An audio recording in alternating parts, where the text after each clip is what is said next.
जी, वो पिछली वीडियो जो है जहाँ पे इख्तिताम हुआ है और छोटा-सा पार्ट है वो, लेकिन वो आपने देखना है, उसके साथ ही ये है। तो मैं रिकॉर्ड साथ ही करना चाह रही थी, लेकिन हुआ ये कि अज़ान शुरू हो गई थी, तो वो मैंने पॉज़ किया, तो वो फिर उसके बाद जब मैंने क्लिक किया तो वो फिर पॉज़ की बजाय जो है वो टर्न्ड ऑफ के ऊपर चला गया वो मामला कुछ कि बिल्कुल वीडियो ख़त्म हो गई और फिर मुझे नए से वीडियो अलग से बनाना पड़ रही है। तो मैं उसको कनेक्ट नहीं कर पाऊँगी, तो वो अलग से देख लीजिएगा पार्ट फिर उसके साथ मिला के। तो लिंडा पीबी कटिही पे बात हो रही थी कि किस तरह से वो कदीम ईरानी ब्लड लाइन से उनका ताल्लुक़ है और इस यूनिवर्सिटी में वो काम कर रही हैं, किस तरह से ये ब्लड लाइन पे कल्ट काम करता है। तो बीबी कटिही को वो कहती हैं कि आप इसके नाम को देखो, लिंडा वो कहती हैं कि अमेरिकन नाम है, ठीक है। लिंडा जो है वो अमेरिकन नाम है, ठीक है। यानी कि जो है लिंडा जो है वो अमेरिकन नाम है, इसको एक तरफ कर दें, साइड पे कर दें। पी बी कटिही से इनका पता चलेगा ब्लड लाइन का। तो वो कहती हैं कि जो पी है ना वो स्टैंड्स फॉर पिस्टी। इसको हम पिस्टी को भी डिफाइन करते हैं दो तरह से कि कैसे कैसे पिस्टी है, और दूसरा क्या है कटिही, इसको भी हम देखते हैं कटिही का ताल्लुक जो है वो किससे है, और बी से क्या है, पी बी है ना, तो बी है बसीले, बसीले, ठीक है ना। पी स्टैंड फॉर पिस्टी, बी स्टैंड फॉर बसीले। अभी पिस्टी और बासीले दोनों को देखना है और फिर कटिही को देखेंगे। तो अब देखिए इसके नाम में लिंडा उसने अमेरिका से ले लिया, अमेरिकन नाम है, और जो पी बी कटिही है ना वो क्या है, वो पी बी कटिही जो है वो उसमें हम जा रहे हैं कि पी स्टैंड फॉर पिस्टी। अब पिस्टी क्या है, वो कहते हैं ये हंगेरियन नाम है। हंगरी के लोग जो है ना आपको पता है कि साउथ एशिया से आए थे। ये नाम बादशाहों को दिया जाता है, जिसका मतलब है कि जनाब ये जो लिंडा हैं वो एक रॉयल फैमिली से ताल्लुक़ रखती हैं, तो एक रॉयल ब्लड हैं, ठीक है ना। जो है ये जो पिस्टी नाम है ये हंगेरियन नाम के साथ अटैच है, हंगरी के लोग इस्तेमाल करते हैं, और ये उनको दिया जाता है जो क्राउन या रॉयल के हामिल होते हैं, यानी कि वो शाही लोग होते हैं, उनके नामों के साथ होता है।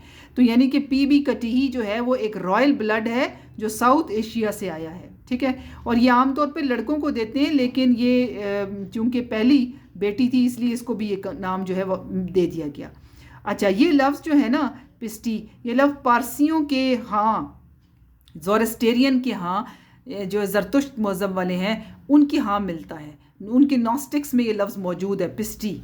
जब देखें ना ज़बान बता देती है कि कनेक्शन कहाँ पे है। पिस्टी जो है वो कदीम ईरानी जो मज़हब था, मैंने बताया ज़ोरेस्टेरियन, उनके यहाँ नॉस्टिक्स में ये लफ्ज़ है, ठीक है, जो कि ईरानियों का जो है आपको पता है ज़ोरेस्टेरियन जो है वो कदीम मज़हब है, ठीक है। अब पिस्टी को अगर आप देखो तो इसका मतलब है ची। पिस्टी का जो मतलब है वो है ची, यानी ब्लड लाइन या स्टॉक ऑफ पिस्टी, यानी कि ब्लड लाइन बता रहा है। यानी कि ये इसका मतलब पिस्टी का क्या है, एक मतलब मैंने बताया कि रॉयल ब्लड है, तो उसकी तरफ इशारा हो गया कि स्टॉक ऑफ पिस्टी, यानी कि पिस्टी की फैमिली का हंगेरियन के रॉयल ब्लड है, जो कि ज़ोरेस्टेरियंस हैं, ईरान से आए हैं, साउथ एशिया से आए हैं, क्योंकि हंगरी के लोग साउथ एशिया से आए हैं। ये हो गया पिस्टी, यानी स्टॉक ऑफ पिस्टी came from South Asia and from Iran, and from with in Iran जो है वो फ्रॉम ज़ोरेस्टेरियंस, ठीक है। ये हो गया। अब आगे पिस्टी हो गया पी से, और बी से क्या है, वो है बासीले। बासीले मैंने कहा, बासीले काटा जो है, अब वो क्या है, बासीले जो है ना वो इसका मतलब, बासीले का मतलब है बी स्टैंड फॉर बासीले, BASILA, बासीले। इसका मतलब क्या है, ग्रैंड चर्चेस, बड़े बड़े चर्चेस, ठीक है। अब 4th सेंचुरी जो है ना AD, उसके अंदर क्या था कि बड़े बड़े चर्चेस थे, जिस जगह पे ये बासीले एक जगह का नाम है असल में, तो इस जगह पर बड़े बड़े चर्चेस थे, और एक जो चर्चेस में एक सेंट थे उनका नाम था सेंट बासिलोस, BASILOS, बेसिलोस सेंट। जो ये सेंट थे वो उनका नाम था बसीलो, ठीक है। सेंट बसील द ग्रेट भी उनको कहा जाता है, और ये बिशप थे, ठीक है ना, इसके कैसरिया के, bishop of Caesarea, Roman empire के बिशप थे। अब ये इन्होंने, जिन्होंने, ये वो सेंट थे जो मशहूर सेंट हैं, ये आम मामूली नहीं है, ये इन्होंने स्टार्ट किया था ईस्टर्न ऑर्थोडॉक्स चर्चेस का निज़ाम।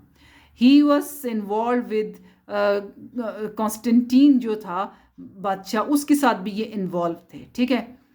तो मिल के खेल रहे थे, बादशाह के साथ भी इनका वो था। तो अब आप देख लो कि इसका मतलब क्या हुआ कि लिंडा पी बी, यहाँ तक समझ लिया आप लोगों ने कि लिंडा तो अमेरिकन नाम हो गया, पी यानी कि ब्लड ऑफ, बी क्या है, बसीले काटा।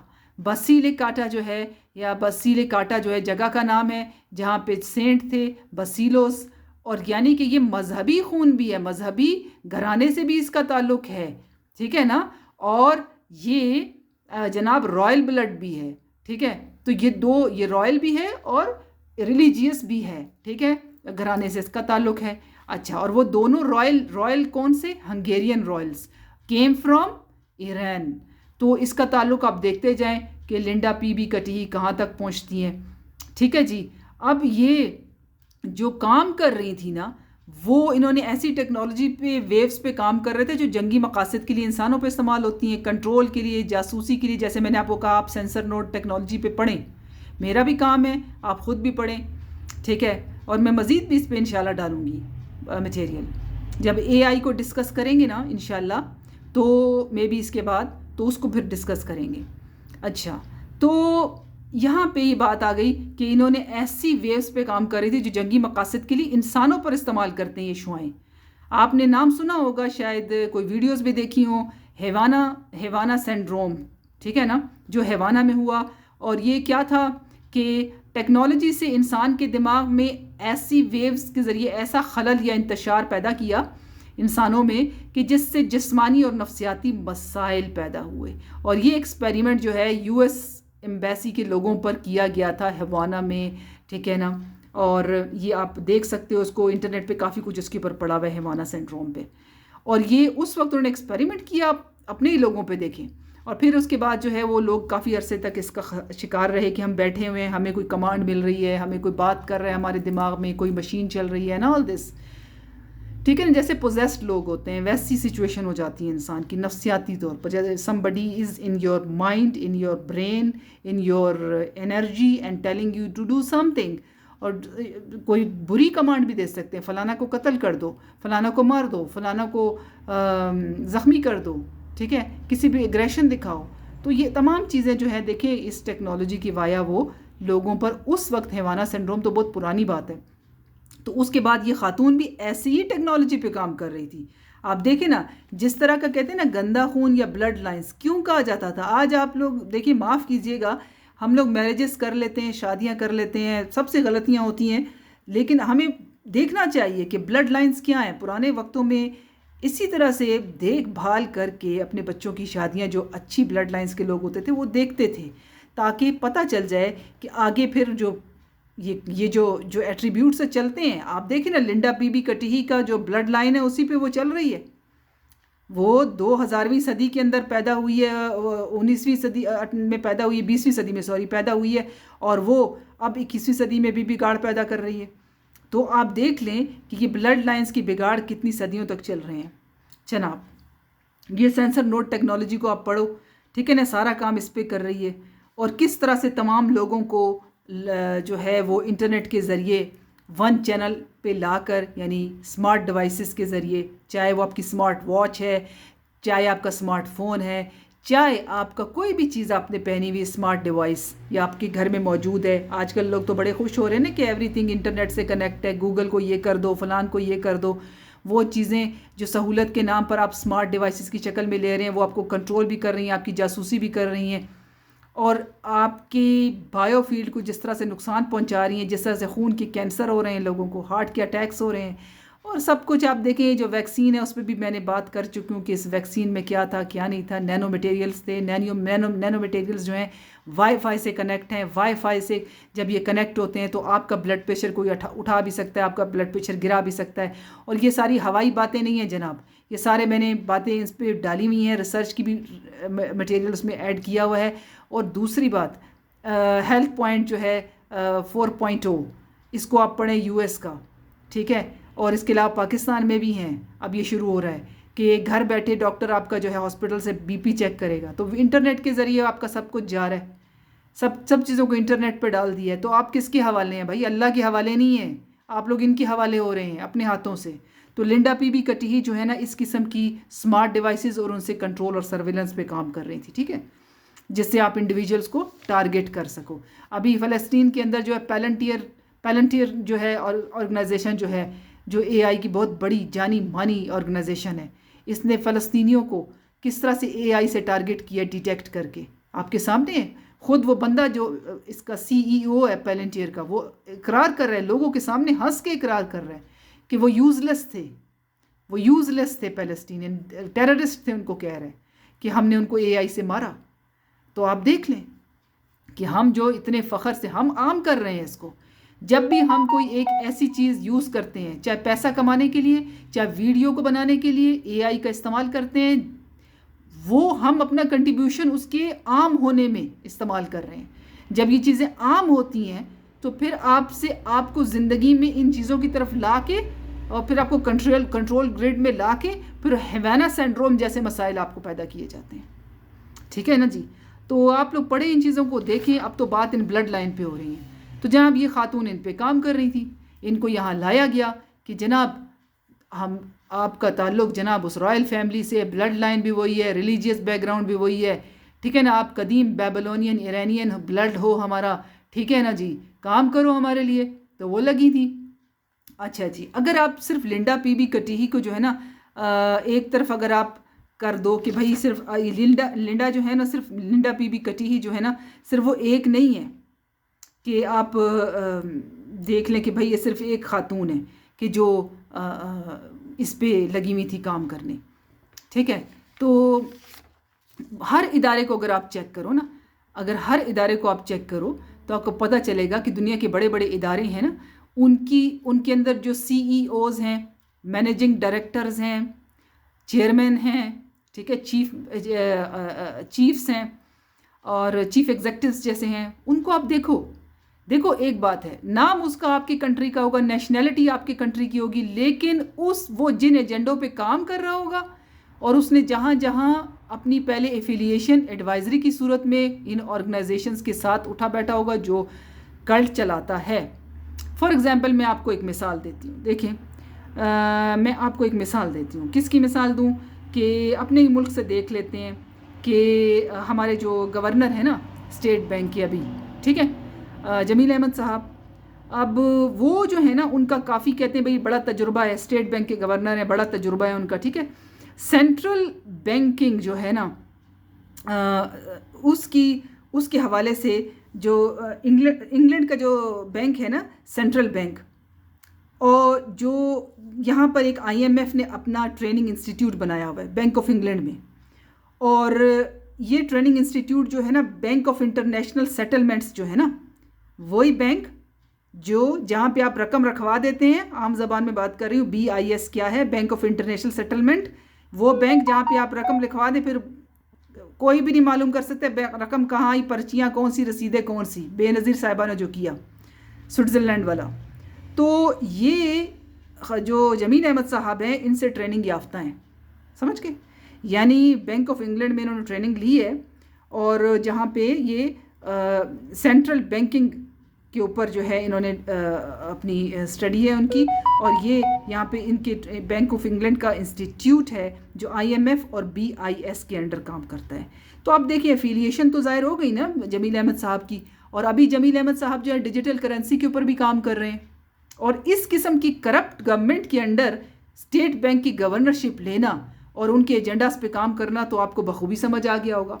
अब सिर्फ स्टेट बैंक के गवर्नर तो नहीं है ना, अगर आप हेल्थ की मिनिस्ट्री को उठा लें, सेक्रेटरी ऑफ हेल्थ देख लें, आप हर सूबे में देखें, या आप फेडरल की सतह पे फेडरल सेक्रेटरी को देखें, सूबे की सतह पे मैं कहूँगी छोड़ दें, आप फेडरल सेक्रेटरी ऑफ हेल्थ को देख लो, उसकी एफिलिएशन निकाल के देखो, खुद जाओ खुद सर्च करो तो आपको पता चल जाएगा कि उसकी एफिलिएशन किससे होगी जनाब, पता है आपको, यूनिसेफ से होगी, आपको वर्ल्ड हेल्थ ऑर्गेनाइजेशन से होगी, ठीक है ना जी, और जो ये गोल्स होते हैं UN के उनके साथ होगी।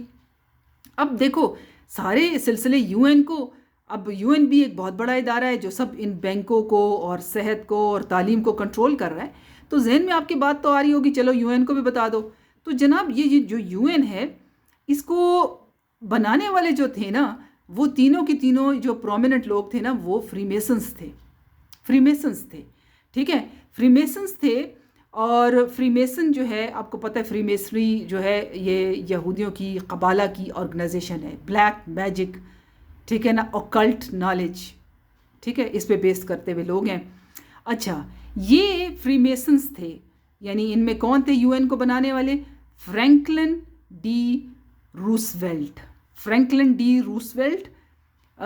और इसके अलावा ये अमेरिकन सदर थे, जाहिर है, फ्रैंकलिन डी रूसवेल्ट, और British prime minister Winston Churchill, और Soviet prime minister Joseph Stalin. नाम तो सुने होंगे आपने, चर्चिल, स्टॉलिन, ठीक है ना, रूसवेल्ट। हाँ, होटल रूसवेल्ट का सुना होगा अलबत्ता, है जो हाथ हो गया हमारे साथ।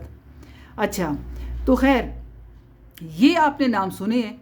अब ये 3 फ्रीमेसन, 3 खाजेरियन ज्यू यहूदी, अब वो बनाते हैं यूनाइटेड नेशन ऑर्गेनाइजेशन। आप खुद सर्च करके देख लो कि फ्रैंकलिन डी रूसवेल्ट कौन था। सिर्फ साजिशी थ्योरी नहीं है, इनके सबूत हैं, इनकी देखो इंसान के एक्शंस हैं, फिर सिम्बोलॉजीज हैं, सिंबल्स होते हैं, सिंबल्स इन साइंस है। जब ये पिक्चर बनवाते हैं अपनी साइन देते हैं, जब ये पॉलिसी बनाते हैं बताते हैं, इनकी सोच बताती है पॉलिसी में कि करना क्या चाहते हैं। फिर दुनिया में जो इन्होंने किया है वो फ्रीमेसनरी के आप ऑब्जेक्टिव्स निकालो, उसके साथ मैच करता है। तो इसी तरह तो हम चलते हैं ना, हर चीज़ तो आपको किताब में डॉक्यूमेंटेड लीगल डॉक्यूमेंट फाइल में लगा के वो तो आपको नहीं दे देंगे। वो तो इस तरह का काम तो आम चोर नहीं करता। तो ये तो इंसानियत के साथ खिलवाड़ है इनका, ठीक है ना, अल्लाह की हर मखलूक के साथ इनका खिलवाड़ है। तो ये आपको क्या फ़ाइलों में लगे हुए सबूत देंगे? जब फाइलों में लगे सबूत नहीं है तो आपका भी तो भेजा है ना, हमारा भेजा है, हम सबका, हमने इस्तेमाल करना है। हमने देखना है कि ये कौन से एक्शंस लेते हैं, इनकी सोच क्या है, फिर इनके एक्शंस क्या हैं, इन्होंने किया क्या है, ठीक है ना। मज़हब के बारे में ये क्या कहते हैं, सियासत के बारे में ये क्या कहते हैं, कानून के बारे में क्या कहते हैं, फिर इन्होंने किया क्या है इन फील्ड्स के अंदर, इनको सबको चेक करो, ठीक है। और फिर ज़ाहिर है हमसे भी ऊंचे दिमागों वाले लोग हैं बैठे हुए हैं, उनको पढ़ो जिन्होंने इन पे किताबें लिखी हैं कि ये सारे फ्रीमेसन्स थे। रूसवेल्ट, फ्रैंकलिन डी रूसवेल्ट, बल्कि तो अमेरिका के जितने सदर हैं वो फ्रीमेसन्स थे। अच्छा जी, सिर्फ आप कैनेडी को निकाल दें, उसमें डाउट में चला जाता है कि वो था या नहीं था, अलबत्ता जी। तो फ्रैंकलिन डी रूसवेल्ट हो गया, विंस्टन चर्चिल हो गया, या जोसेफ स्टॉलिन हो गया, ये सारे फ्रीमेसन थे। और आप देखें फ्रीमेसन ने मिलकर यूनाइटेड नेशन ऑर्गेनाइजेशन, यानी ये इतने अच्छे हो गए कि इंसानियत का इतना दर्द जागा इनको कि ये कल्ट जो है वो हमारे लिए ऐसी ऑर्गेनाइजेशन बना रहा है, ये कबाला, ये जादुई काम करने वाला शैतान इब्लीसी ग्रोह के लोग ये हमारे लिए यूएन बना रहे हैं। फिर वो यूएन जो है वो इस कदर ताकतवर बन गई है कि वन वर्ल्ड गवर्नमेंट हम कहते हैं ना कि आलमी दुनिया, तो आलमी दुनिया में हम लोग तो पहले से हैं। ये यूएन जो है यूनाइटेड नेशन कोई ऐलान करती है, दुनिया के सारे लोग मानते हैं। कोविड में क्या हुआ, जाली वैक्सीन लगाने के लिए वहाँ से ऊपर से ऑर्डर आया, वैक्सीन आपके मुल्क में पहुँची, खाने को देते नहीं है, IMF के हम पे टैक्स लगाते हैं और वैक्सीन हमें फ्री देते हैं। और ठोको भाई, हर ऑर्गेनाइजेशन में, हर स्कूल में बच्चों को ये जीन मॉडिफायर या मेरी कहानियाँ नहीं है, मैं इस पर बात कर चुकी हूँ कि ये वैक्सीन क्या है क्या नहीं है। मैंने आपको डॉक्टर्स के नाम बताए कि जाकर के आप सुने। मैंने आपको कहा कि डॉक्टर ली मेरियट को सुने, डॉक्टर नॉर्थरिप को सुने, डॉक्टर शेरी टेम्पनी को सुने, डॉक्टर कैरी मेडे को सुने, ठीक है ना। आप जाइए सुनिए, ये वो बैकबोन वाले डॉक्टर्स हैं, आपको बताएंगे, वर्ल्ड रिनोन्ड डॉक्टर हैं। डॉक्टर रिचर्ड फ्लेमिंग जो हार्ट के टॉप 10 डॉक्टर्स में आते हैं, डॉक्टर नॉर्थरिप जो गायनी की टॉप 10 डॉक्टर्स में आती है, अमेज़ॉन की बेस्ट सेलर किताब की, वो गायनी की किताब की वो मुसन्निफ़ा हैं। ऐसे आम लोग नहीं, डॉक्टर ली मेरियट को सुने, इनके प्रोग्राम आते हैं। आप क्रिटिकल थिंकिंग पे चले जाइए, rumble.com के ऊपर अपना अकाउंट बना लीजिए और रंबल पे अल्लाह खैर सलाह, मेरा भी अकाउंट है लेकिन मैंने उधर वीडियोस ये अपलोड नहीं की। मैं सोच रही हूँ कि अगर यूट्यूब के साथ इनकी एफिलिएशन होगी ओडिसी और रंबल की, तो वहाँ पे भी अपने प्रोग्राम डाल दूँ। ये ना हो किसी दिन यहाँ पे कोई खिलवाड़ हो जाए मेरे साथ, हाँ, लेकिन वहाँ पे हो जाए, पता हो कि वहाँ पे पड़ा हुआ है। तो खैर ये सिलसिला है कि आप इन डॉक्टर्स को सुनिए, वहाँ देखिए कि क्या सिलसिला चल रहा है। कि यही लोग, ये यूएन की मैंने आपको बात की कि फ्रीमेसन्स ने बनाया है और वही चला रहे हैं, और आज तक फ्रीमेसन इनको फ़ंड देते हैं।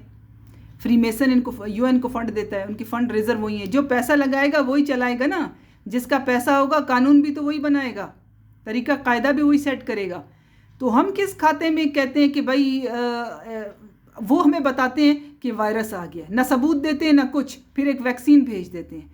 वैक्सीन का बताते हैं कि भाई ये mRNA है, लिखा हुआ वैक्सीन पे मॉडिफाइड RNA, यानी इंसान के DNA को मॉडिफाइड करेगी, उसमें नैनोटेक डाला हुआ है, नैनो टेक्नोलॉजी है उसके अंदर। वाईफाई के पास जाओ तो सिग्नल रिसीव करती है वैक्सीन। ये आप जाकर चेक करो, ये यूएन के अंदर हम लगे हुए हैं ऑलरेडी। तालीम को, हमारी सेहत को, मईशत को, सबको ये लोग कंट्रोल कर रहे हैं। इनके इदारे, झेली इदारे जो है, यूनिसेफ किसका इदारा है? यूएन का है। वर्ल्ड बैंक किसका इदारा है? यूएन का है। ठीक है। इसी तरह फिर आगे से IMF और सब्सिडरीज जो बनी हुई हैं वो फिर काम करती हैं इनके साथ। ठीक है ना। तो ये अपने एजेंडास देते हैं और उन पे काम करवाते हैं।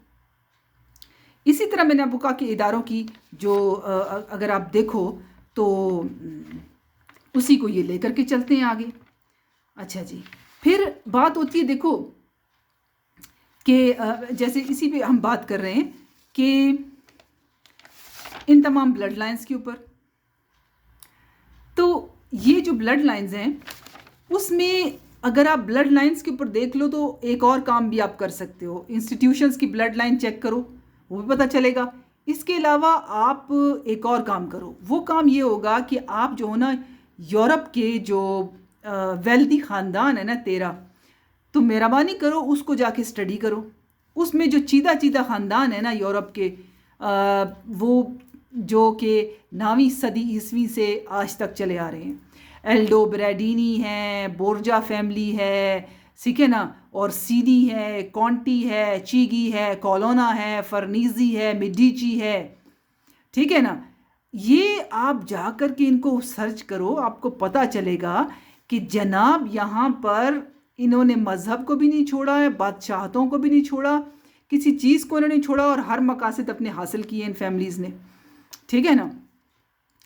अब यानी इन्होंने अपने, देखो ईसाइयत जो है ना उसको, उसमें पापायत का निज़ाम नहीं था। ये पापाए रोम जो इसने अपनी सल्तनत बनाई है ना, वेटिकन सिटी, इस वेटिकन सिटी के अंदर जो ये जो पापाल का निज़ाम है, पापायत का, पापाल स्टेट्स पूरी बनाई हैं, किसी को जवाब दे नहीं है, कितनी अर्निंग है, क्या स्टेट है पूरी। तो ये सिटी जो वेटिकन सिटी के नाम से इसने बनाया है पापाल ने, कोई किसी को ये जवाब दे नहीं है। आप देखो अमेरिका के सदूर हैं और बरतानिया की मलकाएं सारे जा रहे हैं उसको मिलने के लिए, पोप को। अब पोप के पीछे कौन है वो भी तो देखो ना। जाहिर है बाल है, वो किसकी पूजा करता है? वो इब्लीस और शैतान की पूजा कर रहे हैं। आप देख लीजिए जहाँ पे पोप बैठता है उसके पीछे कितनी ज़्यादा सिंबोलॉजी है, कभी गौर करो कि सूरज किसको रिप्रेजेंट करता है? सन है, फॉलन एंजल्स बने हुए हैं, बहुत कुछ जो है ना फॉलन एंजल्स हैं। लेकिन फॉलन एंजल्स को पोप के ऊपर डिपिक्शन करना, उसकी अजदहे की डिपिक्शन उसके छत के ऊपर करना। आपको पता है अजदहे का एक किरदार है। शैतान जब जो है इब्लीस जब जन्नत से निकाल दिया गया था, वापस आना चाहता था हज़रत हव्वा अलैहिस्सलाम को, सलामुल्लाह अलैहा को, अलैहिस्सलाम को बहकाने के लिए, तो वो उसने एंट्री, किसी ने उसको रास्ता ना दिया अंदर आने के लिए, तो एक अजदहा था, कहते हैं कि उसने उसको निगल लिया और वो अपने पेट में रख के उसको जन्नत में ले आया। तो ये जो अजदहा है ना ड्रैगन, ये वहीं से ये सिंबोलॉजी चल रहा है। तो ये सिंबोलॉजी जो अजदहे वाली है वो वहाँ पे वेटिकन सिटी के हॉल जहाँ पोप बैठता है उसके ऊपर डिपिक्ट की गई है। अब ये चीज़ें वहाँ डिपिक्ट करने की क्या ज़रूरत है आप बताएं? और फिर ऐसी बेहूदा किस्म की पिक्चर्स वहाँ पे, क्योंकि आपको देखें ये जो आर्ट है ना, चर्चिस के अंदर आर्ट आया जो वेटिकन में आया, माइकल एंजेलो, उसको प्रमोट करने वाले खाजेरियंस थे। मैंने आपको बताया खाजेरियंस जो थे, जो बिजनेसमैन थे, उन्होंने माइकल एंजेलो को सपोर्ट किया था, इस आर्टिस्ट को। फिर वो उसने ऐसी पिक्चर और डिपिक्शंस बनाना शुरू की, उसके आर्ट इस चर्च तक भी पहुंच गए। ठीक है। तो ये सारा कुछ चलता है जनाब। तो अगर आप इन फैमिलीज़ को गौर कर दो, ख़ास तौर पे आप ना कोलूना फैमिली और सीनी फैमिली, एल्डो ब्रेडिनी फैमिली, ठीक है ना, और ब्रेक्सपियर, देखो ब्रेक्सपियर जो है ना वो ऐसी फैमिली है यूरोप की कि ये ना बादशाहों को कंट्रोल करने के लिए बरतानिया की बादशाहत को कंट्रोल करती रही है, ठीक है ना। इसमें जो एक बंदा है ना निकोलस ब्रिक्सपियर, ठीक है, वो इंग्लिश था, यानी इंग्लैंड का था, वो पोप बना, ठीक है ना। पोप अक्सर रोम से ही होते हैं, लेकिन ये इंग्लिश था, लेकिन इसको पोप बनाया गया, ठीक है ना। इसने फिर इसका आगे जाके नाम इसने एड्रियन का नाम इख्तियार किया, और इसने जो है पापाल स्टेट जो है ना उसको बतौर पोप जो है ना रूल करेगा, ये सारा इसने कहा। और ये वही पोप है जिसने इंग्लैंड के बादशाह हेनरी दोम को जो है ना आयरलैंड पर हमला करने की इजाज़त दी। अब देखिए ना पोप कितना इन्वॉल्व है पॉलिटिक्स के अंदर, ठीक है ना, सिर्फ मज़हब तो नहीं कर रहा ना। तो मज़हब के ज़रिए से फिर आप ओरसीनी ख़ानदान पर आ जाओ तो आपको पता चलेगा कि ये इटली के शाही ख़ानदान, शहज़ादों की फैमिली, अमीर कबीर फैमिली है। और आपको पता है ओरसीनी जो रोथचाइल्ड हैं, रोथचाइल्ड जो है वो ओरसीनी फैमिली से आए हैं। Roth mean red in German language में, क्योंकि जर्मनी से आए हैं रोथचाइल्ड। अमेरिका में रोथचाइल्ड जो हैं वो जर्मनी से आए हैं। मायर एशमिल रोथचाइल्ड जो है वो इनका अब्बा था बैंकिंग का, तो वो वहाँ से ये चले हैं। अब ये जर्मनी से अमेरिका में आए हैं, लेकिन ये ओरसीनी है, अपने नाम के साथ रोथचाइल्ड लिखते हैं, लेकिन असल में ओरसीनी है। मैंने आपको बताया कि खाजार की खाजेरियन ज्यू जो है ना उनकी ये निशानी है कि वो अपने नाम बदलते रहते हैं, हिस्ट्री में थ्रू आउट वो करते रहे हैं। ओरसीनी रोथचाइल्ड ने अपने साथ नहीं लिखा, लेकिन अगर आप ओरसीनी के ऊपर रिसर्च करो ना तो रोथ ROTH रोथ उसका मतलब क्या है, रेड, जर्मन ज़बान में कहते हैं इसको। ओरसीनी का मतलब है लिटिल रेड, ओरसीनी जो है लिटिल रेड बियर, ठीक है ना। अब ये जो है ओरसीनी जो है ये असल में ओरसीनीज़ हैं। तो रोथचाइल्ड जो हैं इसका मतलब क्या है कि ये किससे हैं, जर्मनी से हैं, ठीक है, ओरसीनी फैमिली से हैं। रोथ मीन ओरसीनी, ये अपने जहन में रखो। रोथचाइल्ड कहीं कहीं पे आ जाए तो समझ लो कि रोथचाइल्ड्स आर रोथ मीन ओरसीनी, ठीक है। और ये अपने जहन में अपने आपके होना चाहिए, ये वहीं से आए हैं और ये ओरसीनीज़ हैं।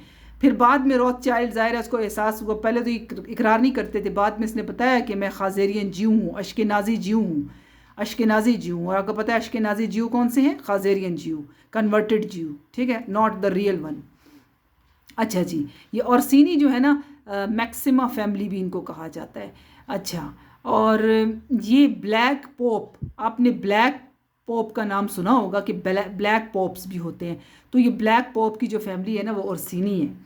अच्छा, फिर जो है ना ये दूसरी फैमिली से ऊपर हैं, कोलूना से और फर्नीसी से ये ऊपर हैं। अब ये बहुत ताकतवर हैं, और ये जो ओरसीनीज़ हैं ना इल्यूमिनाटी की फैमिलीज़ हैं, यानी इल्यूमिनाटी की जो एलीट क्लास है वो ओरसीनी फैमिली से आती है, ठीक है। इस तरह रोथचाइल्ड और रॉकरफेलर जो है ना दोनों जो है ना ओरसीनी हैं। वो उन्होंने सिर्फ अपने नाम बदले हैं, रॉकरफेलर और रोथचाइल्ड दोनों ने अपने नाम बदले हैं। रॉकरफेलर जो है ना वो और रोथचाइल्ड जो हैं ये दोनों ओरसीनी हैं, और इनकी जो ब्लड लाइन है वो मैंने बताया जैसे कि बेबीलोन, इजिप्ट, पर्शिया, ये इन इलाकों से, फिर टर्की, और फिर कॉकेशियन माउंटेन्स, ये वो इलाके हैं, और फिर गोग मगोग का सिलसिला सारा वो पहले जिन पे बात हो चुकी है, ठीक है। Eastern European Gog Magog families हैं ओरसीनीज़, रोथचाइल्ड एंड रॉकरफेलर्स आर गोग मगोग। अच्छा जी, अब देखो इन्होंने क्या कुछ नहीं किया। मैंने आपको बैंकिंग का निज़ाम जब उस पर बात की थी ना, तो रॉकरफेलर फैमिली को मैंने डिस्कस किया था, रोथचाइल्ड को भी डिस्कस किया था वहाँ पे।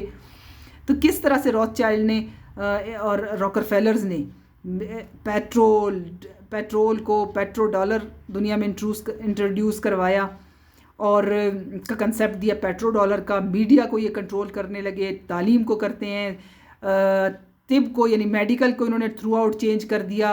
वो क्वैकरी कह दिया, यानी कि जो हर्बल इलाज था उसको कह दिया जाली है जनाब। फिर ये इन्होंने पेट्रोकेमिकल वाले केमिकल बना के गोलियां, इंजेक्शन, सिरप, ये सब कुछ इंट्रोड्यूस करा दिए दुनिया में। चाइना का हर्बल निज़ाम तबाह करने वाले यही लोग हैं, रॉकरफेलर फाउंडेशन है, ठीक है ना जी। तो बैंकिंग के ऊपर रोथचाइल्ड छाए हुए। तो ये सब कुछ आप इनका करतूतें, इनकी आमाल दुनिया में देख रहे हो, इन गोग मगोग के। अब आप ये इंतज़ार में हो कि किसी दिन गोग मगोग निकलेंगे पहाड़ों में से खौफनाक सी शक्लों वाले। भाई खौफनाक सी शक्लों वाले यही हैं आप डेविड रॉकरफेलर की शक्ल उठा के देखो, अल्लाह माफ़ करे, किसी बच्चे छोटे के सामने, मासूम के सामने लाएं, वो रोने लग जाएगा, इस कदर खौफनाक है। तो या आप भी देखेंगे कराहियत आएगी। तो ऐसे जो लोग हैं इनकी शक्लों पे कोई इंसानियत वाली चीज़ नहीं होती, क्योंकि इनकी एम्पैथी ख़त्म हो चुकी होती है। कुरान पाक का तर्जुमा आप उठा के पढ़े ना, आपको पता चलेगा सूरह अराफ में काफ़ी कुछ इनके आमाल और अफ़ाल बयान किए गए हैं कि किस तरह से बनी इसराइल के लोग बदलते रहे और क्या क्या करते रहे हैं। तो अल्लाह ताला कहते हैं कि इनमें से ऐसे लोग हैं जो जानवरों से बदतर हैं, ठीक है ना, यानी जानवरों से बदतर इंसानों को अल्लाह ताला ने कहा है। आप देख लें, जानवर भी अफजल हो जाते हैं कुछ लोगों से। जब एम्पैथी और ये चीज़ें ख़त्म हो गई तो जानवरों के अंदर भी होती है मोहब्बत, फीलिंग्स, इनकी वो भी, उनसे भी ये गिर जाते हैं। तो ये वो लोग हैं, ये वो फैमिलीज़ हैं। जब आप करप्शन करते हो हज़ारों साल की करप्शन करते हो इब्लीस के साथ मिलके, तो फिर आपका यही होता है। आप देखो ना, आप देखो इस इस्तेहसाली बैंकिंग के निज़ाम ने दुनिया को दिया क्या है, सूद के निज़ाम ने दुनिया को दिया क्या है, ये दवाई, ये इंजेक्शन, ये गोलियां। देखिए मैं कहती हूँ कि ठीक है, आप कहेंगे कि इसका फ़ायदा भी तो होता है भाई, 4 आने का फ़ायदा और बाकी का सारा नुकसान। तो फिर इसका फ़ायदा आपने, मुझे समझ नहीं आ रहा है मैं इसको फ़ायदा क्या कहूँ। अगर कोई बंदा जो है मुझे 100 रुपये में से 99 रुपये मेरे उड़ा लेता है और कहता है 1 रुपया तो तुम्हारे पास है ना, तो मैं अब इसको अपना फ़ायदा कहूँ या नुकसान कहूँ, मतलब दे के मुझसे वापस ले लेता है। तो अभी ये कॉमन सेंस यूज़ करें आप लोग, देखें कि अगर एक इंजेक्शन जैसे वैक्सीन है, उसके जो है वो 20 पेजेस के ऊपर साइड इफ़ेक्ट लिखे हुए हैं। कितने पेजेस पर? 20 पेजेस के ऊपर। कभी किसी ने जहमत की, जब जूता खरीदने जाते हो, कपड़े खरीदने जाते हो, रिसर्च करते हो, गवर्नमेंट कुछ भी कह दे तुम लोगों ने मान लेना है। तुम्हारी रोज़ी रोटी अल्लाह के हाथ में है, गवर्नमेंट के हाथ में है। बाजार जाने, जो कुछ तुम्हें कोई कहे, बाप कहे, भाई कहे, फलान कहे, डमकान कहे, उसमें तो हमारा ओपिनियन होता है। हमने ये नहीं करना, हमने वो सब्जेक्ट नहीं पढ़ना, हमने ये कपड़े नहीं पहनने, हमने ये फैशन नहीं करना, हमने ये खाना नहीं खाना। जब बात इन चीज़ों पर आती है, ओवरऑल दवा की बात आती है, ठीक है, गवर्नमेंट क्या कर रही है उसकी बात आती है, असूल कवानीन की बात है, उधर आप लोग ढह जाते हो। तो फिर ये अजीब बात है ना। ये प्रोग्रामिंग जो हुई है उसको हटाओ, सोचो इन चीज़ों पर। इसीलिए तो मैं बात कर रही हूँ। तो देख लो इनको, ओरसीनीस को, बोथ आर ओरसीनीस, रॉथस्चाइल्ड एंड रॉकरफेलर्स, ठीक है ना जी। तो अब आप जो है ना कि ये आप एक इसके ऊपर आप बहुत से लोग हैं जो रॉकरफेलर्स ने यूज़ भी किए हैं, यानी अपना फैमिली का नाम उनको दे दिए और वो उसको चलाते रहे हैं और दुनिया को इस्तेमाल भी करते रहे हैं। यानी अपने फ्रंट मैन भी रखे हुए अपने ख़ानदानी नाम देकर, जिसमें से एक निकोलस रॉकरफेलर भी है। उस पर एक प्रोग्राम भी है कॉर्बेट रिपोर्ट का, वो आप देख सकते हो, ठीक है ना। कॉर्बेट रिपोर्ट बहुत ज़बरदस्त यूट्यूब चैनल है, उसके ऊपर काफ़ी सारी डॉक्यूमेंट्रीज़ हैं। और जेम्स कॉर्बेट जो है ना, बहुत ज़बरदस्त independent researcher, author, film maker हैं, यानी डॉक्यूमेंट्री मेकर, ठीक है ना। अच्छा जी, अब देखो कि ये जो बात कर रही हूँ कि आज जो दुनिया में हो रहा है सारा ब्लड लाइन के वाया हो रहा है, ठीक है ना। अब ये सारा आप लोग सिलसिला देखो। फिर मैंने कहा कि ओरसीनी फैमिली पर ही हम बात कर रहे थे, तो वही बात है कि ओरसीनी जो फैमिली है वो कोलोना फैमिली जो है ना उसके साथ साथ, ठीक है ना, अलॉन्ग विद कोलोना फैमिली जो है ना, वो ये दोनों मिलके कहलाती है ब्लैक नोबेलिटी। आपने एक और फैमिली का नाम तो नहीं, लेकिन एक टाइटल आपको सुनने को मिलेगा यूरोप में, ठीक है। वो टाइटल क्या होगा? Black nobility. जब ओरसीनी फैमिली और कोलोना फैमिली जो है ना वो आपस में मिलते हैं तो ब्लैक नोबेलिटी बनाते हैं, ठीक है। ये दोनों ये जो ब्लैक नोबेलिटी है ना, इसने पापायत को बनाया है, ईसाइयत में पापायत को दाखिल किया है। जीसस का क्या ताल्लुक था ये पापाए से, पापा या पॉप बनाने से? ये तो उनका है ही नहीं, सारा फ्रॉड चल रहा है जनाब। तो ब्लैक नोबेलिटी इन्होंने बनाई। अच्छा, इन्होंने पापायत का निज़ाम दिया, वेटिकन सिटी, खुद मुख्तार रियासत, अपना ऑल इन ऑल सिस्टम, सारे अकाउंट। इस वक्त दुनिया की अमीर तरीन ऑर्गेनाइजेशन में शुमार होता है इस वेटिकन सिटी का, ठीक है ना। मुल्ला ऐसे ही थोड़ी होते हैं, हमारे यहाँ के सिर्फ मुल्ला थोड़ी हैं जो खा रहे हैं चंदों के नाम पर, हैं, मुफ्त इलाज के नाम पर, उम्रे हज मुफ्त फ्री, हाँ अभी भी लगे हुए हैं। अभी तो मेरे ख्याल में पता नहीं मरियम साहिबा, यही उलमा को भी हम लोग लाइन में हाजिर करते हैं ना, वक्त के उलमा ने क्या क्या किया हमारे साथ। कोरोना की वैक्सीन के ऊपर किसी ने कोई रिसर्च की? वैसे तो हर चीज़ में ज़बान खुल जाती है, ना सियासतदानों की खुली, ना डॉक्टरों की खुली, ना इंजीनियर्स की खुली, किसी की नहीं खुली ज़बान। अच्छा जी, सबको ख़रीदा हुआ है, टॉप के ऊपर नीचे सारे प्रोग्रामिंग चल रही है, ठीक है ना, ऊपर से ख़रीदे हुए नीचे प्रोग्रामिंग है। अल्लाह अल्लाह खैर सलाह। हम आप सोचते इसलिए नहीं है कि ब्रेन प्रोग्रामिंग है हज़ारों साल की, और ऊपर वाले ख़रीदे हुए अपनी मर्ज़ी से भी हैं। अच्छा जी, फिर कोलोना फैमिली को तुम लोग देख लो, तो ये भी इटालियन फैमिली है पुरानी, ठीक है ना, और बहुत सारे जो सियासी लीडर, चर्च के लीडर दुनिया भर के इससे ताल्लुक़ रखते हैं। तो देखो, अगर ये पूछा जाए कि अमेरिका को कौन चलाता है, तो भाई हर कोई यही कहेगा कि रॉकफेलर हैं, रॉथचाइल्ड्स हैं, ठीक है। रॉकफेलर जो है ना वो कोलोना फैमिली के साथ इनका है, ठीक है ना, कोलोना फैमिली के साथ इनका ताल्लुक़ है, और ऑर्सिनी फैमिली के साथ है। जैसे मैंने आपको कहा कि कोलोना और ऑर्सिनी मिलकर ब्लैक नोबेलिटी कहलाते हैं। अच्छा, आप लोगों ने क्रिस्टोफर कोलंबस का नाम तो सुना होगा कि भाई अमेरिका को डिस्कवर करने वाला कौन था? क्रिस्टोफर कोलंबस था, ठीक है। अब इसका जो स्पेनिश नाम था ना इस बंदे का, क्रिस्टोफर कोलंबस, वो था गिस्टोकोलन, ठीक है। ये इटली के पापाल ख़ानदान का फ़र्द था, ठीक है ना, जिससे इसका नाम बना। जो जो इटली के पापाल ख़ानदान कोलोना से था, और सिनी फैमिली के जो ये राइवल रहे हैं, ठीक है, जो खुद को मैक्सिमा फैमिली कहलाती है, और सिनी, ठीक है ना, इसी से रोथचाइल्ड और ये जो विंडसर आपकी फैमिली है ना, विंडसर, ये जो मलका बरतानिया वाले, ये भी ओरसिनी फैमिली से ताल्लुक़ रखते हैं। कभी किसी ने आपको बताया नहीं होगा कि मलका बरतानिया जो है ना वो क्या है, वो यूरोप की ओरसिनी फैमिली से इसका ताल्लुक़ है। और ओरसिनीज क्या हैं? They came from Caucasian mountains, Iran, Caucasian mountains, ये इनकी एफिलिएशन है, ये इनकी ब्लड लाइन की एसोसिएशंस हैं, ठीक है ना, और बने बैठे हैं ब्रिटिशर्स जी। तो विंडसर ये सारे जो है ना इसी से आए हैं।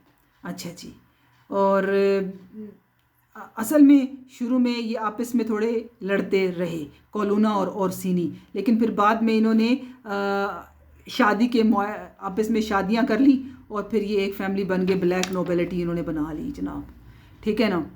अब बारी बारी पोप बनते रहते हैं, कभी कोलोना फैमिली से आ जाता है, कभी ओरसिनी से आ जाता है, ठीक है, ब्लैक नोबेलिटी कहलाती है। अभी भी मेरे ख्याल है ब्लैक नोबेलिटी के अंदर से जो रनिंग पोप है ना वो भी इन्हीं से है। अच्छा, तो ये जो क्रिस्टोफर कोलंबस था ना, तो वो कहते हैं कि ये असल में क्या था, कोलोनस या कोलोनस था, क्रिस्टोफर कोलोनस था, कोलंबस नहीं, कोलोनस था, और कोलोना फैमिली से इसका ताल्लुक़ था यूरोप की। तो आप देख ले कि किस तरह से उसको बनाया गया, और किस तरह से वो कोलोना फैमिली से है। He was also Gog Magog, Christopher Columbus was Gog Magog. आपको हैरत होती जा रही होगी, जी हाँ, अमेरिका को दरियाफ्त करने वाला भी यही, फिर आगे अमेरिका की फाउंडेशन डालने वाले लोग भी यही, अमेरिका के ऊपर अब तक रूल करने वाले लोग यही। तो गॉग मगॉग की सबसे बड़ी जो कुव्वत है इस वक्त, वो अमेरिका में अमल दखल है उसका, और वो काम करती है। देखिए, इजराइल को उठा रहे हैं और चाइना को सामने ला रहे हैं। तो क्योंकि एजेंडा 2030 है, उसमें अमेरिका से जो काम लेना, पहले बरतानिया से लिया, फ्रांस से लिया, रोम वगैरह से लिया, अब उसके बाद अमेरिका से लिया, और फिर अमेरिका से लेने के बाद उसको डिस्कार्ड करके बात आ रही है चाइना से लेंगे काम, और फिर इजराइल तक बात पहुंचेगी। कहानी समझ आ रही है ना?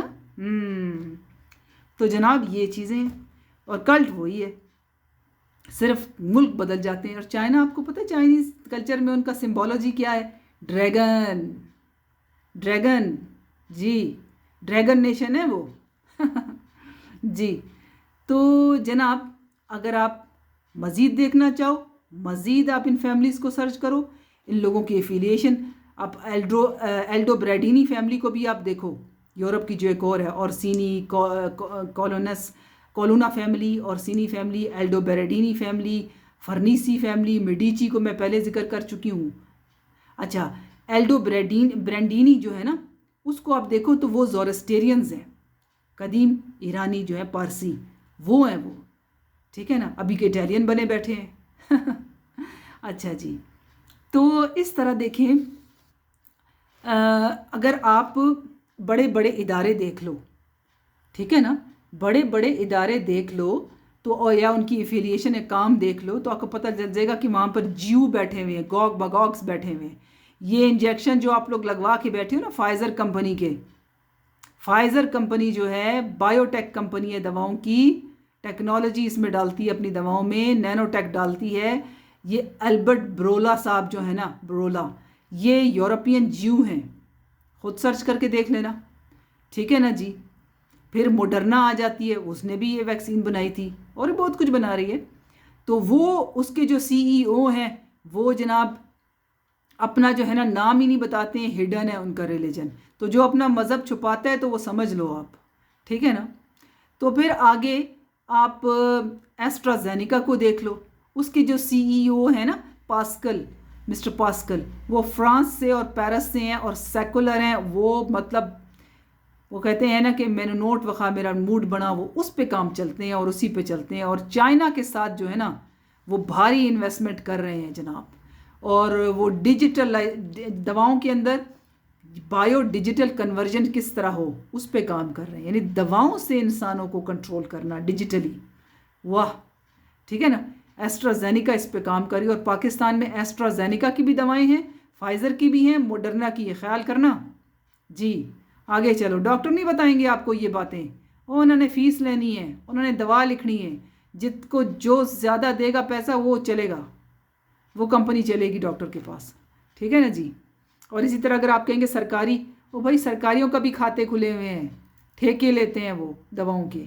अच्छा जी, फिर आप ब्लैक रॉक कंपनी जो दुनिया के जनाब 88% कहते हैं कि जो सीईओज हैं कंपनियों के उनको कंट्रोल करती है। या आप समझ लें कि दुनिया की ये जो मनी मैनेजमेंट कंपनी है ना ब्लैक रॉक, ठीक है, नाम भी आप देख लें, जो लैरी फिंक साहब हैं ये इसके सीईओ, वो भी जीव हैं, यूरोपियन जीव हैं, गॉग मगॉग हैं।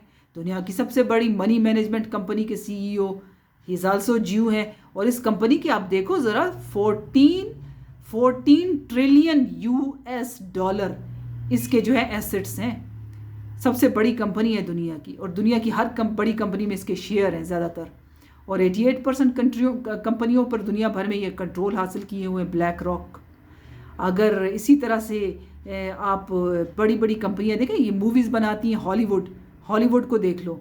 तो हॉलीवुड जो है ना, 4-5 यहूदी थे जो माइग्रेट करके अमेरिका आए थे, और 1910 में जनाब ये लोग अपनी इन्होंने फिल्मों वाली इंडस्ट्री शुरू कर दी, हॉलीवुड फिल्म मेकर इंडस्ट्री, जिसमें आपने नाम सुने होंगे फिल्मों, पुरानी फिल्में देखो ना, आपको पता है वो पहले से कभी शेयर धारता है तो एक कंपनी का साथ में नाम आ जाता है, MGM, ठीक है ना। वो जी लोयस एंड मायर ने बनाई थी, और लोयस बी मायर ने बनाई थी वो यानी कि वो उसकी इसके टाइटल के तहत जो है MGM मूवीज़ बनाया था। फिर पैरामाउंट आपने नाम सुना होगा पिक्चर्स का, वो एडोल्फ जुकॉर, वो भी यहूदी था, उसने वो लेकर के आया ये। और फिर इसी तरह यूनिवर्सल पिक्चर का आपने देखा होगा, मूवीज़ में लिखा होता है कि वो उनकी तरफ से पिक्चर है, तो वो कार्ल साहब थे। और लेमील वो भी यहूदी थे। तो universal picture, Paramount picture, MGM, ये बेसिक नाम थे जिन्होंने हॉलीवुड फिल्म इंडस्ट्री को बनाया, और ये सारे तीनों यहूदी थे, ठीक है ना। वही खाजेरियन जीव थे ये, ठीक है ना। और ये जो फिल्म इंडस्ट्री थी ना, इसको कंट्रोल कर रहा था थॉमस एडिसन, पता है जिसने बल्ब बनाया था जी। आप लोग वो, खैर उसने बनाया नहीं था, मैं आपको बताऊं, जिस तरह से निकोला टेस्ला की जो बाकी रिसर्च को और इजादात को चुराया गया ना निकोला की, इसी तरह निकोला जो है ना AC/DC करंट पे काम कर रहा था, जनरेटर्स पे काम कर रहा था। इस बंदे ने, थॉमस एडिसन ने, उसकी रिसर्च चोरी कर ली वहाँ से और बल्ब बना के दुनिया के सामने। तो चोर था बेसिकली, हम इसको बनाए हुए। तो मैंने आपको कहा ना कि जो हर बैड करेक्टर है उसको गुड करेक्टर आप करके हिस्ट्री में मिलता है, ठीक है। तो इंडिपेंडेंट चीज़ें पढ़ो, देखो।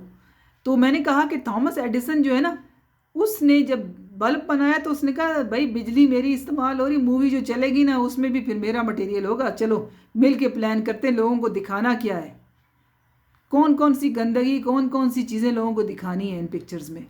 कौन सा म्यूज़िक चलेगा, कौन सी कहानी चलेगी, कौन से ख्याल चलेंगे, कौन सी सिम्बोलॉजी चलेगी, क्योंकि वो अपनी पिक्चर्स के अंदर अपने अकायद का प्रचार करते हैं, अपनी फ़िलॉसफी पे बेस करते हैं हज़ारों साल की। उसके ऊपर आप देख लो उनकी मूवीज़ में जो जेस्चर्स हैं, सिंबल्स हैं, लिबास हैं, फ़र्श के डिज़ाइन हैं, दीवारों के डिज़ाइन हैं, फिर एक सोच और अप्रोच है जो मूवी की कहानी में मिलती है, वो सारी इसी कल्ट के ऊपर जो है ना, माफिया के, उस पर चलती है। अच्छा जी, आगे चलते हैं। तो यहाँ पर पैलंटियर का नाम भी आ जाता है जनाब, जो टेक्नोलॉजी की बहुत बड़ी कंपनी है एआई की। एलेक्स कार्प जो है ना, वो भी ज्यू हैं इसके सीईओ। ये वही बंदा है जो कहता है, फ़खरिया कहता है कि पैलेस्टीनियन जो है ना ज़्यादातर टेररिस्ट हैं, हमने एआई से उनको मारा है। ये भी ज्यू है, और ये वो ज्यू है जो कन्वर्टेड है, जो खाजेरियन है, जो गॉग मगॉग है। अपने जहन में रखना ये। अच्छा, फिर IEEE पर जाओ। IEEE जो है इंस्टीट्यूट ऑफ इलेक्ट्रॉनिक इंजीनियरिंग, उसके सीईओ जो है ना मैरी जो है ना रेंडल, वो उसको आप देख लें, उसकी आप बायो पढ़ें कि वो कहाँ से आई हैं, खुदा पे उनके क्या अकायद हैं। खुदा के बारे में वो कहती हैं कि जनाब उसको अलग ही करें आप साइंस से, ठीक है ना। ये वो लोग हैं, तो ये वो हैं। अब ये जो IEEE है ना, ये आजकल AI और इन चीज़ों के ऊपर बहुत काम कर रही है, ये भी पैलंटियर की तरह। ये IEEE जो है ना, ये पहले थी AIEE, यानी American institute of electrical engineers. Thomas Edison इसमें काम करता था 1884 में। तो और एक IRE था, इंस्टीट्यूट ऑफ रेडियो इंजीनियर्स, 1912 में। और ये एल्फ्रेड एन गोल्डस्मिथ और ये जॉन VL हॉगन और रॉबर्ट मेरियट, इन लोगों ने मिलकर के ये इसको बनाया था IRE को। तो ये दो कंपनियां जो है ना, इनको दो ऑर्गेनाइजेशन इनको जम करके अब जो काम कर रही है ना IEEE, ये जो है इनको जम करके ये बनाया गया, यानी वो भी इन्हीं पर काम कर रहे थे। क्वांटम फिज़िक्स के जो कंसेप्ट आज हैं, और बायोफील्ड की जो कंसेप्ट है, सेंसर मोड टेक्नोलॉजी की जो कंसेप्ट हैं, बायो डिजिटल कन्वर्जेंस के जो कंसेप्ट हैं, वो सारे के सारे कंट्रोल और सर्वेलेंस के जो कंसेप्ट हैं, वो IEEE लेकर चल रहा है। तो मैं आपको कहूँगी कि अगर आपको पढ़ना हो कि टेक्नोलॉजी की फील्ड से इंसान पे क्या यलगार हो रही है, तो आप IEEE को जाके देखें, ठीक है ना, और देखें इसकी भी CEO क्या हैं। तो ये देखें ना, ब्लड लाइन्स कहाँ कहाँ पहुँची हैं और कहाँ कहाँ इनकी एफिलिएशन वाले बंदे बैठे हुए हैं, ठीक है ना, और अपना हिसाब किताब ये ले करके चल रहे हैं, ठीक है ना। तो यहाँ पर ऑर्गेनाइजेशन जो है, सरन का नाम भी आपने सुना होगा, ठीक है ना। तो ये सरन जो है लार्ज हेड्रॉन कोलाइडर, पार्टिकल को डिवाइड आखिर में क्वांटम फिजिक्स के कंसेप्ट्स हैं कि जहाँ पे वेव्स रह जाती हैं, और क्वांटम फिजिक्स के कंसेप्ट्स के ऊपर काम हो रहा है। लेकिन ये बड़ा डेंजरस है सरन का जो काम है, और बड़ा डिमोनिक किस्म का है। जो वहाँ पे लॉर्ड शिवा जो हिंदुओं की देवता हैं, उनका मुजस्मा वहाँ क्या कर रहा है सरन में, मुझे बताओ साइंस में। तो खैर आप लोग देखो ना, वो अपनी सिम्बोलॉजी लेके चल रहे हैं, ठीक है, वो अपनी सिम्बोलॉजी लेकर चल रहे हैं, हज़ारों साल की अपनी सिम्बोलॉजी लेकर चल रहे हैं। उन्होंने हर सदी में इस पर काम किया, अभी भी कर रहे हैं। तो इसी तरह से जो हार्प की टेक्नोलॉजी है ना, उसको भी आप देखो कि जो हार्प का इंस्टीट्यूट है उसको किसने बनाया है। ज़ाहिर है अमेरिका का इंस्टीट्यूट है हार्प का, वेदर मॉडिफिकेशन के हिसाब से उसने काम किया है। वेदर मॉडिफिकेशन, बारिश कहाँ बरसनी है, कहाँ नहीं बरसनी है, कौन से केमिकल हवा में छोड़ने, कौन से नहीं छोड़ने, ठीक है ना। और केमिकल, वो जो कैम ट्रेल का कंसेप्ट है, ये सारा हार्प के ज़रिए से हो रहा है। कहाँ पे ज़लज़ले लाने हैं, कहाँ पे नहीं लाने हैं, यानी मुदाखलत है अल्लाह के कामों में, ठीक है ना। तो ये हार्प के ज़रिए, हार्प को कौन कंट्रोल कर रहा है, डार्पा कर रहा है, DOD कर रहा है, ठीक है ना। अमेरिका के डिफेंस के इदारे, एयरफोर्स और नेवी, ये कंट्रोल करते हैं हार्प को। शुरू में एयरफोर्स और नेवी अमेरिकन ने बनाया था, बाद में डार्पा उसको, और DOD डिपार्टमेंट ऑफ डिफेंस जो है वो कर रहे हैं। तो ये सब, इवन आप नासा को देख लो, नासा को बनाने वाले ज्यू हैं, ठीक है, स्टिल रनिंग ज्यू। और फ्री मेसन जो है वहाँ पे काम करते हैं, यानी कि फ्री मेसन साइंटिस्ट्स हैं। वो साइंटिस्ट तो हैं लेकिन वो भी ब्लड लाइन से हैं। जो अब आपको बताते हैं हम चांद पे गए और आज कहते हैं कि मून लैंडिंग फेक थी। वो फेक इसीलिए थी कि फेक जिनको अपॉइंट किया वो खुद फेक थे। ठीक है ना। तो ये सारी चीज़ें आप देख लो कि कहाँ तक ये पहुँचे हैं और क्या कुछ हो रहा है। इसलिए मैंने कहा कि जब 0.011% की बात आती है तो आपको पता होना चाहिए कि they are old Babylonian Khazarian people came from the family of Gog, Magog, Turkey, Caucasian mountains, Georgia, Russia, and then again in Europe and in the West. अब पूरे पे हुक्मरानी कर रहे हैं। आज जो खेल खेल रहे हैं, जो नाम आपको सामने आते हैं, सुनने को मिलते हैं, ये सारे गॉग मगॉग हैं मोस्टली। इसमें जो इलीट क्लास है, मैंने आपको कहा ना कि 0.11% जो है ना, उसमें जो इलीट क्लास है ना, वो सारी गॉग मगॉग है। ठीक है ना। They are out and they are murdering us, they are killing us, they are poisoning us, they are looting our resources, they are looting our money। ठीक है ना। आप जब माने या ना माने, आप जिन ऑर्गेनाइजेशंस के नाम दिए हैं उनकी ऑब्जेक्टिव्स पढ़ो, वो जो इन्वेंशंस कर रही हैं वो पढ़ो, जो लोग वहाँ काम कर रहे हैं उनके मकासद और उनकी सोच पढ़ो, और फिर जानो, फ़र्क जान के जियो जनाब, जान के जियो। ये कोई नहीं बताएगा, ना गवर्नमेंट बताएगी, ना स्कूल बताएगा, ना कॉलेज बताएगा। आपने तो बच्चों को भेजना है एआई सीखो। आपको नहीं पता कि आप किस कंट्रोल ग्रिड के अंदर उसको दाखिल कर रहे हैं, और इस कंट्रोल और सर्वेलेंस ग्रिड के अंदर वो जो चीज़ें इन्वेंट करेगा उसका इंसानियत को, जैसे मैंने कहा ना कि 99 रुपये का नुकसान, 1 रुपये का फ़ायदा। जी, तो आप लोगों ने कब तक इस पे चलना है, कब नहीं चलना, ये सारी रिसर्च है। हवाले मैंने पहले भी डाले हैं, अभी भी डाल दूंगी मज़ीद कुछ चीज़ों के। आप पढ़िए, सर्च कीजिए, मोटी मोटी चीज़ें मैं डिस्कस करती हूँ। और एक चार्ट था जिसको मैंने पहले भी डिस्कस किया था आपके साथ, और ये वो चार्ट था। तो मैंने इसमें सारा आपसे डिस्कस कर चुकी हूँ कि ब्लड लाइंस के ऊपर था कि सेंटर में आप देखो तो मैंने आपको कहा कि ये जो गॉग मगॉग का कल्ट है वो ओल्ड बेबीलोनियन कैनानाइट्स हैं। और कुछ कहते हैं कि हज़रत याकूब के जो 12 बेटे थे उसमें से एक कबीला डैन का था, ये वो है। तो खैर, अब मैंने आपको बताया कि ये सब मिलकर किसकी पूजा करते हैं, बाल की पूजा करते हैं, इब्लीस की पूजा करते हैं। ह्यूमन सेक्रीफाइस यहाँ पर होती है।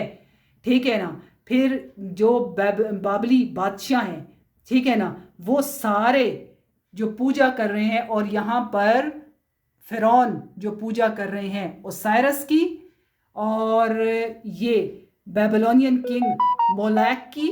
ये मोलैक हो या ओसाइरस हो, सेट हो या ओसाइरस हो, ये सारे बाल की वर्शिप है। ये चार्ट यही दिखा रहा है कि सारे इंटरलिंक्ड हैं। इस तरह से मैंने आपको कहा कि सेंट्रल स्पाइन में आओ तो ये अपने इदारे बनाते हैं, वेटिकन कायम होता है। ठीक है ना। वेटिकन जायनिस्ट बना रहा है, जायनिस्ट बन रहे हैं, और दूसरी तरफ जायोन बन रहे हैं जो मिस्र की तरफ हैं। फिर रोमन एम्पायर का कयाम आता है वेटिकन सिटी के साथ। पहले रोमन एम्पायर आती है, वेटिकन सिटी बना दिया जाता है। यहाँ पर जब आप आगे चल रहे हैं तो जूडिया यानी सिनेगॉग ऑफ सैटन, ये अपना काम कर रहे हैं कबाल वाले। यहाँ पर काम हो रहा है रोमन एम्पायर और वेटिकन के ज़रिए, सब दोनों तरफ इंटरलिंक्ड है। बीच में देखो कबाल है, यहाँ शैतान है, वो इसको लूसीफर कहते हैं। यहाँ पर होली बाइबल आ जाती है, ठीक है ना, होली सी आ जाता है। यहाँ इस्लाम भी आ रहा है। इस्लाम में देखें कल्ट हैं, ऐसे कल्ट हैं जो ओल्ड केनानाइट्स से हैं, ओल्ड एमलाकाइट्स से हैं। एमलाकाइट्स कौन थे? जो ब्लड लिकर्स हैं। तो वो इस्लाम में हिंदा भी एमलाकाइट थी। उस ख़ानदानों के लोग आज भी आले सऊद की शक्ल में इस्लाम पर सऊदी अरब और इन इलाकों में, एमिरेट्स में, आज मुझे बताओ कि यूएई क्यों इज़राइल के साथ खड़ा है? क्यों खड़ा है? क्यों बताओ, सोचो ना इसके ऊपर। तो फिर इस्लाम में जो खराबी पैदा की है वो भी है। इसी तरह पापाल स्टेट ईसाइयत में बनाई गई, वेटिकन को बहुत पावरफुल बनाया गया। उस तरफ फिर यहाँ पर जियो को भी शैतान का सिनेगॉग भी काम कर रहा है। खाजेरियंस भी हैं, वो वक्त के साथ साथ चल रहे हैं। नाइट टेम्पलर्स बनाए गए, सुलेबी जंगें लड़ी गई। फिर आप देख लीजिए, फिर बैंकिंग का निज़ाम भी आता है और दूसरे ब्लैक नोबेलिटी भी आती है। स्विट्ज़रलैंड अपनी जगह बनाता है। स्विट्ज़रलैंड में क्या कुछ होता है, ये इलीट का सेंटर, ग्लोबलिस्ट का सेंटर बनता है। बैंक ऑफ इंटरनेशनल सेटलमेंट हो या फिर दुनिया को कोई सियासी निज़ाम देना हो, अब यहाँ से चलेगा। ये सब कुछ चल रहा है। जेसविट्स भी आते हैं, जीसस की आर्मी भी आती है, यहाँ पर फ्री मेसन भी आ जाते हैं, सब मिलके लूट मचा रहे हैं। यहाँ बैंक ऑफ इंग्लैंड कायम हो जाता है। यहाँ पर देख लीजिए, यहाँ पर डचेस आ गए हैं, डचेस अपना काम कर रहे हैं। फिर वो इनकलाब भी आ रहे हैं फ्रांस के डचेस के साथ। फिर यहाँ पर आगे चलिए तो आप देख लीजिए कि यूनाइटेड किंगडम आ रही है, बरतानिया आ रहा है, मुमलिकत बरतानिया आ गई है, जिसने लूट मार मचानी है दुनिया में कॉलोनियाँ बना बना के। रॉथस्चाइल्ड जो है, उनकी डायनेस्टी शुरू हो चुकी है, लोगों को लूटने और लोगों को बैंकिंग के निज़ाम में घुसाने और दुनिया के माशी निज़ाम को पकड़ने के लिए तैयार बैठे हैं, अपने काम में लगे हैं। ठीक है ना। बवेरिया और इल्यूमिनाटी आ गए हैं। यहाँ पर बवेरिया एक जगह है, ठीक है ना, और उधर इल्यूमिनाटी का कयाम हो चुका है। फ्रीमेसन के साथ लिंक है, देख लो, फ्रीमेसन और इल्यूमिनाटी एक हैं जनाब। फिर यहाँ पर आप देख लो, अमेरिका को ये बना देते हैं यूएस से 1776। कौन बना रहा है? Illuminati and the Freemason. above that Switzerland, above that Vatican, that Canaanite cult of Baal।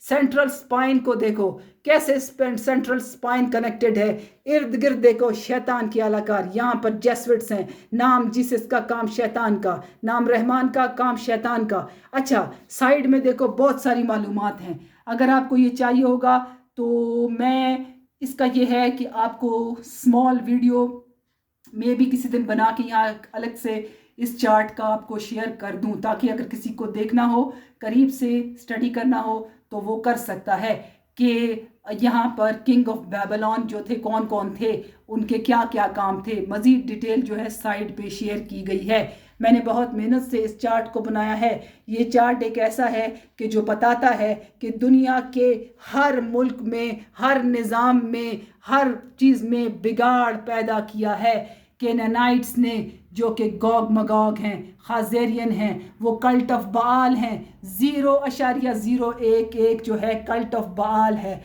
खाजेरियंस हैं, गोग मगोग्स हैं, केनानाइट्स हैं, may be tribe of Dan,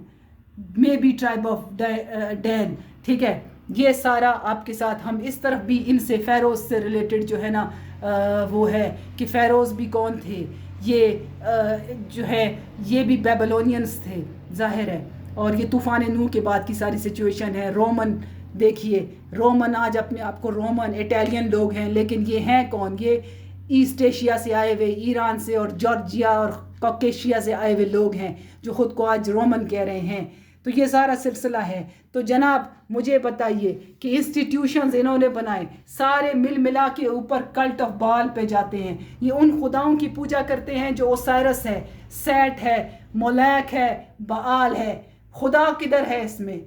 किधर है खुदा? मुझे बताओ, कहाँ है खुदा इसमें? ये दुनिया, इसके निज़ाम, इनकी हुकूमतों को बनाने वाले, बिगाड़ने वाले और इनको पछाड़ने वाले यही लोग हैं।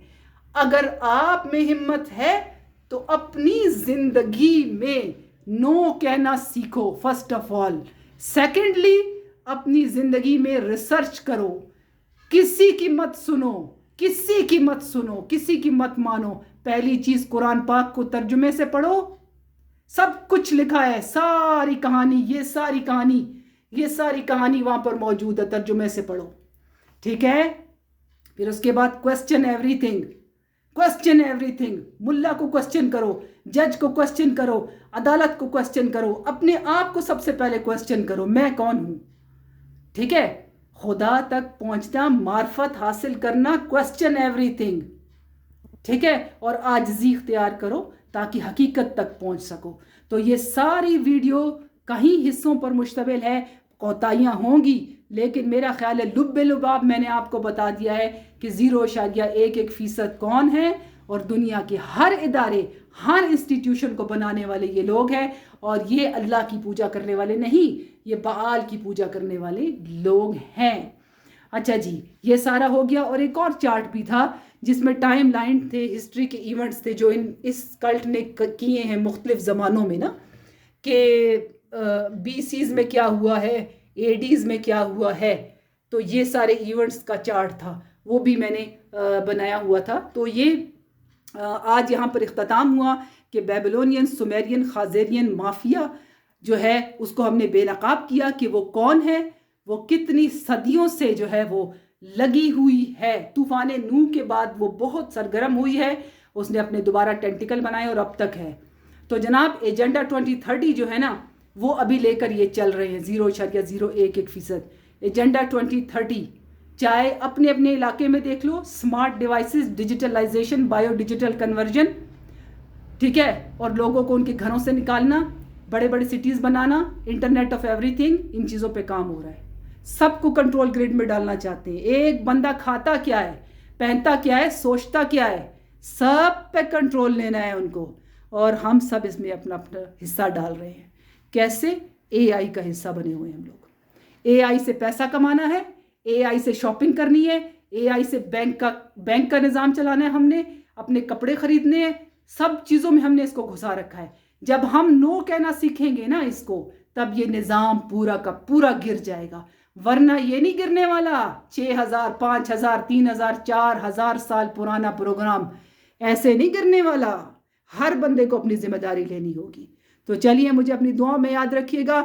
मेरा ख्याल है मैंने कुछ हद तक ये अपनी जिम्मेदारी पूरी की है इस कल्ट को बेनकाब करने में। और काफ़ी सारी किस्तें हैं, आप लोग निकाल करके देखिएगा, सुनिएगा। चाहे इसको आप थोड़ा बहुत सुने, मतलब कि जब आपको टाइम मिले आप उस वक्त सुनिए, तोड़ तोड़ के भी सुन ले, लेकिन सुने ज़रूर, दूसरों तक पहुंचाएं।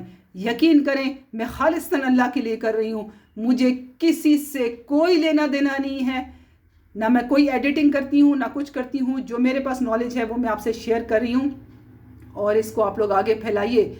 अगर आप लोग नहीं फैलाएंगे, मैं रोज़े क़यामत में बता रही हूँ कि मैं अल्लाह ताला से बता दूँगी, अल्लाह मैंने अपने हिस्से का काम किया, मगर लोगों ने इसे आगे नहीं फैलाया, ना सुना, ना शेयर किया।